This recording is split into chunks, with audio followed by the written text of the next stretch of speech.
Hey guys, welcome back to Bungus Custom Bikes. So today we're going to have kind of a new video. Haven't really done many videos on diagnostics and repair. And we've done a bunch of repair videos, but actually diagnostics. So this is a 2007 Hawk 250. It's a Chinese dirt bike. And it does not start.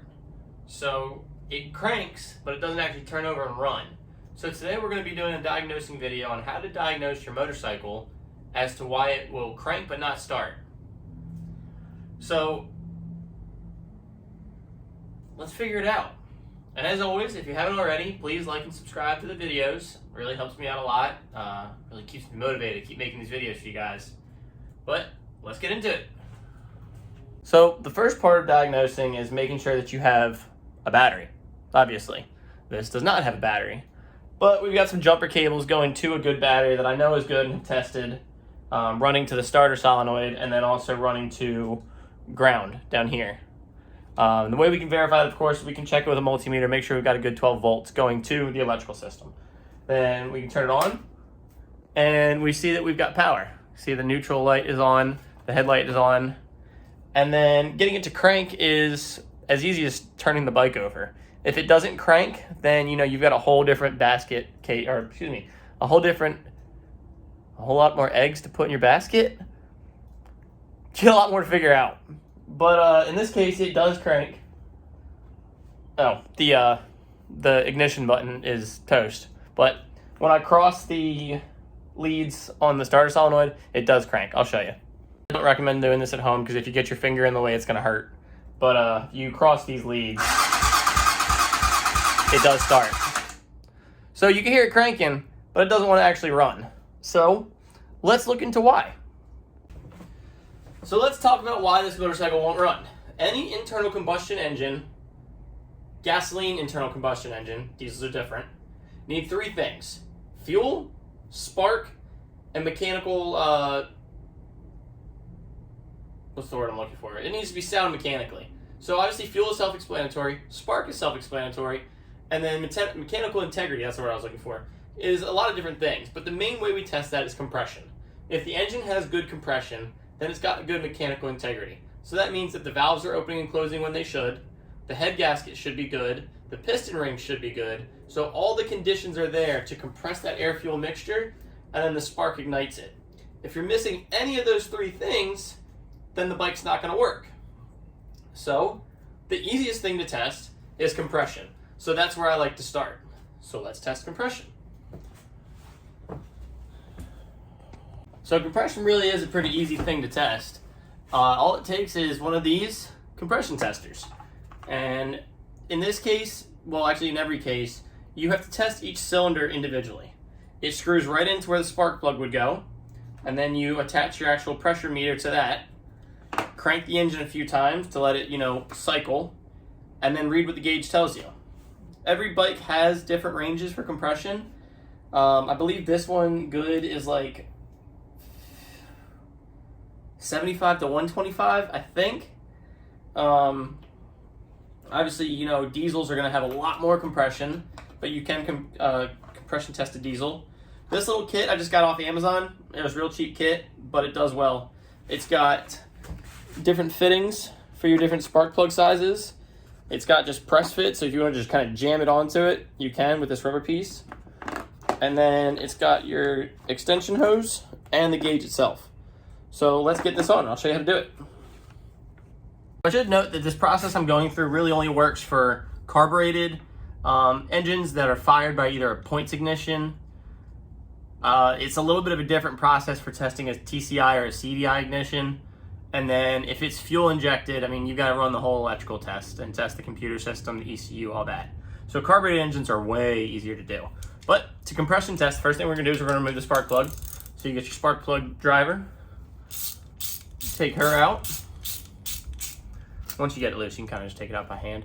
And while you do it, just inspect your spark plug. So this should be a brand new spark plug. The previous owner said he replaced it. And it is. If you can see, it's very clean. But when you're looking at it, you're looking for fouling. If it's real sooty, you're looking if I think it's called an electrode. I don't know. The point is all worn off or missing. You're looking for anything if it's missing. If it just looks bad, just go ahead and replace it. These are cheap. And also, every motor has its own spark gap. So you can't really see it, but the little prong is supposed to have a preset gap in between an electrode that spark will actually jump. And if it's too far or too little, you won't get a good spark and you won't get a good burn. But next thing we're going to do is we're going to find the right, after I throw them on the floor, fitting for our compression tester. Alright, so once you have your correct fitting, kind of size them up, and they're about the same, so we'll see if it threads in. Spark plug threading, I don't think it's actually universal, but so far every motor I've tested has fit one of these fittings. So we'll go ahead and screw our little fitting in. It's got an O-ring on it to make sure that's squeezed down tight because you wouldn't want to lose any of that compression. There we go. I wouldn't put a wrench on it, but just make sure it's tight. Then get your hose. Go ahead and screw that in. Again, same thing. It's got an O-ring, so just make sure it's tight.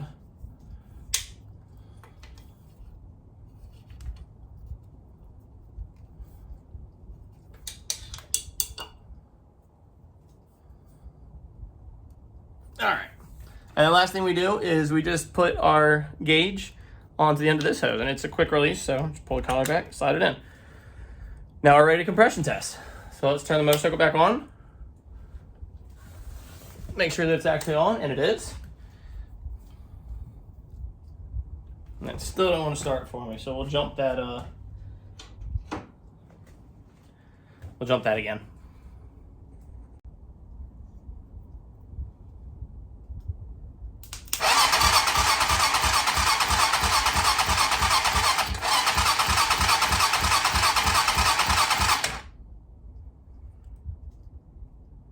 All right, so we're reading about 65 to 75 PSI. It's kind of leaking down as I'm holding it, but that's not bad. It's a single cylinder engine, so I mean, it's really not gonna make too much compression. So we'll call that good. It is making compression, it's gradually going up every time, and as I'm sitting here holding it, it's not leaking back down. So we'll release that pressure and we'll do it again. Let's run it one more time.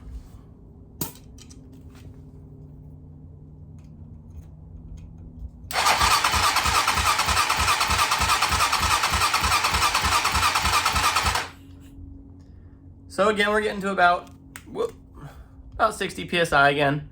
So we'll double check with the user's manual if we can find the user's manual for this bike. And we'll probably call that good. So after testing compression, it's pretty convenient because we still have our spark plug out. We'll test for spark. And this is as simple as making sure your spark plug is in the wire. So it's in. And all we're gonna do is we're gonna find a good, bare, clean metal on the frame. And we're just gonna kind of touch the oil on the motor. Probably best to have the motor. And we're gonna touch the plug to it. And then we're gonna crank it again. And you should see a faint blue spark coming from the plug. If you're not sure and you think you see it, go ahead and turn the lights off and try. So I don't think y'all are gonna be able to see the spark on camera, but I'll let you know. So we'll grab one of these motor bolts. Obviously make sure there's no open fuel sources nearby because you are gonna have a spark. So if the carburetor is leaking or anything like that, you always want to make sure you clean that up before you actually run it. So, it's all painted black. It's a little tough.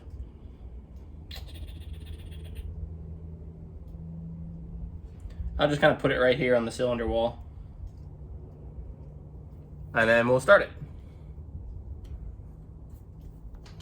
And then we'll start it.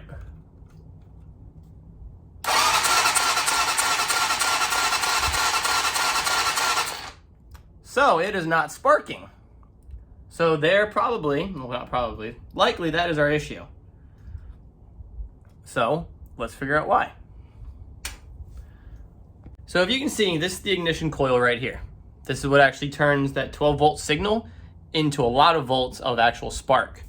So whenever I'm testing for a no spark condition, I like to start, at the plug and move backwards. So from the coil, this goes to a TCI or a CDI box. So if that's the problem, then we just got to replace the CDI box. It's a very easily worked on motorcycle because it just has the pickup which goes to the CDI box, which then goes to the coil.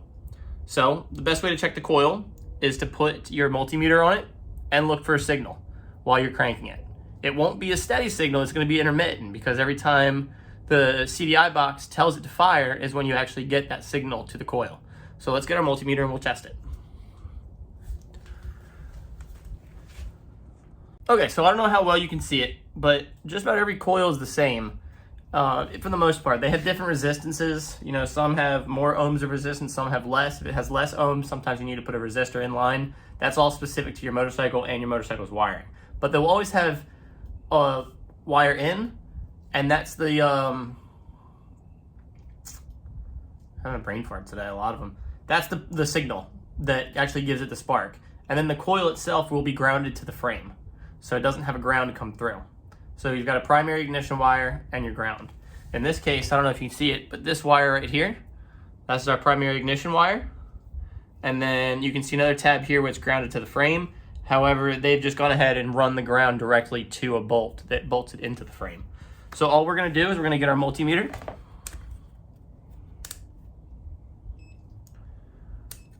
We're gonna set it to 40 volts DC. And we can verify that by, of course, touching the battery. I like having the alligator clips on it when I'm diagnosing, because then I can clip it to things. So we'll touch the battery, and then we'll make sure we have a good ground by touching this. And if you look, we have a good ground because it's reading 11.98 volts. So we'll call that 12 volts. So we'll use that ground, and we'll go ahead and clip our ground cable to it for the multimeter. Now the next thing we're gonna do is we're gonna come up here to this bullet connector right here. Yeah. And we're gonna take that out. So this wire right here is what goes to the CDI box. So that's where we're looking for our signal from. So we're gonna take our alligator clip. Oh, it's a little too big. So we'll use the probe. We'll put that in that bolt connector, and then we will use the alligator clip to clip the probe into the bolt connector. All right, so we've got ground, we've got our signal, so now we need to test it. And you can see that we're connected because it's reading just a little bit of interference. So now we're gonna do the same thing. We're going to start the bike.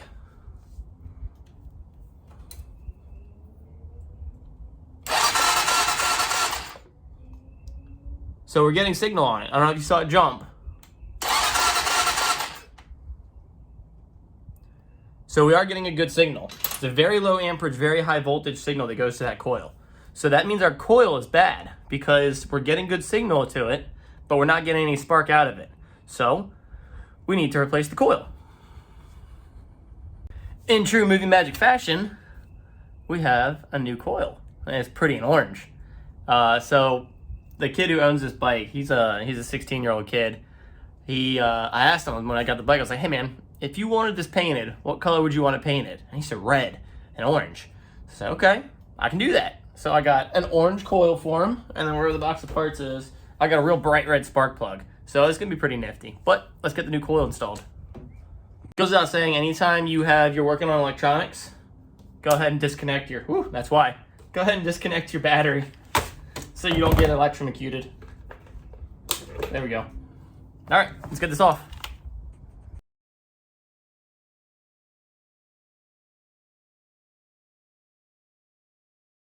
If when you go to replace it, you notice that the grounding surface right here is dirty, go ahead and clean it. In this case, it's painted. So that might have actually been why our coil wasn't working. But what we're gonna do is we're just gonna go ahead and take that down to bare metal. Just some sandpaper. Now the threads on the screw, I mean, they will make contact with the frame ground, but why not give it a little more surface to adhere to? New coil is in. I've got the wires all connected, it's grounded, and the new spark plug. So I'm kind of bummed you can't actually see the red spark plug anymore, but that's okay. So let's test it. So same thing as before. We're just going to put the spark plug on the engine, make sure that it's touching, and then we're going to crank the bike over and see if we get it to start. Or spark. It's not going to start. So we'll go ahead and turn it on. Make sure we got power. We got power. So let's go ahead and put this plug in, just right there on the engine, and we'll see if we get spark.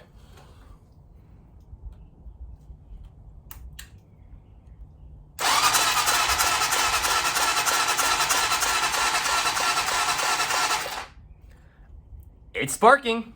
So there's our second problem solved. So let's put this back in, see if we can get it to run. All right, so if you remember the three things we need: compression, spark, fuel. What are we missing here, geniuses? A fuel tank. That's right. Very good. So we have the fuel tank, but it's full of real nasty fuel. So diagnosing the missing fuel part is more than just adding fuel to it. We need to make sure that the carburetor is working. So this looks like a new carburetor. I verified with the owner that it is a new carburetor, but that still doesn't mean that it works right. So we have two options here. We can add fuel to the carb and see if it runs, or we can kind of bypass the workings of the carburetor and use starting fluid. This is what I like to do because you're kind of just, I'm putting flammable material into the engine. If it sparks and runs, it's gonna run. So this is a real small carb. So I'm just gonna spray just a little bit in there and see if we can get it to sputter or even crank. So let's see. Oh yeah, you gotta kind of aim so you don't spray it everywhere. And be careful because this stuff, I mean, super flammable. All right, so we got a little starting fluid in there. Let's see what she does.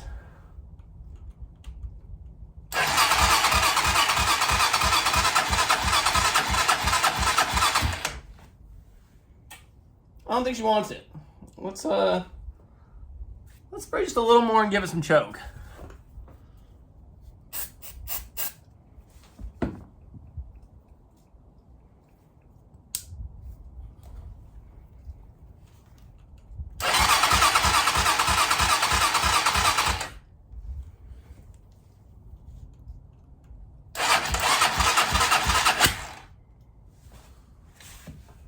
Well, that was a little bit of a back sputter.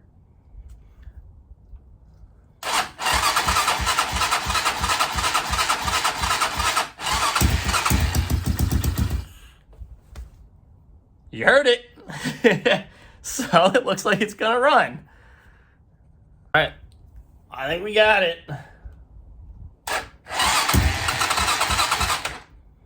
It wants it.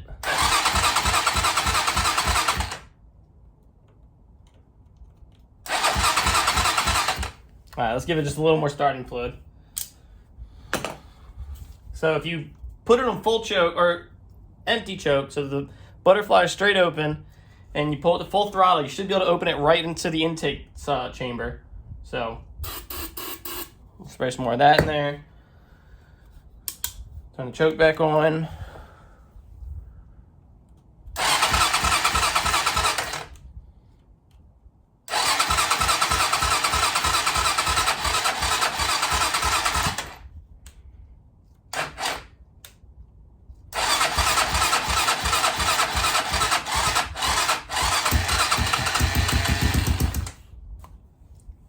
It wants to run. We'll get some actual fuel on it.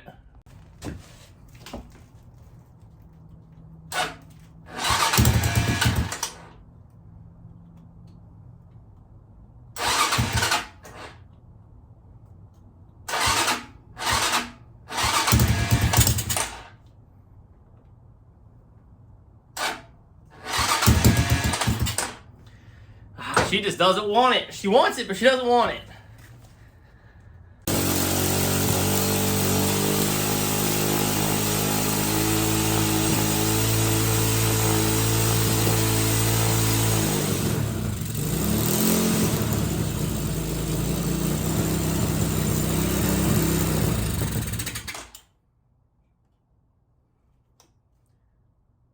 There it is. Mechanical integrity, spark, and fuel. She runs. Anyways, thanks for hanging out, guys. I hope this was an informative video. This process works for just about every carbureted motorcycle. Just if you have more than one cylinder, you gotta check more than one cylinder. You know, if you've got a 4-cylinder bike, like most bikes, like this XS 1100 right here next to me, you're gonna have to check compression on all 4 cylinders, and you're gonna have to check on spark on all 4 cylinders. Compression should be the same in every cylinder. And then of course, you know, spraying fuel, if you're gonna be running fuel, if you're spraying fuel, you gotta be able to do it in all 4 cylinders. But I hope you guys liked the video. Thanks for watching. And stay riding, friends.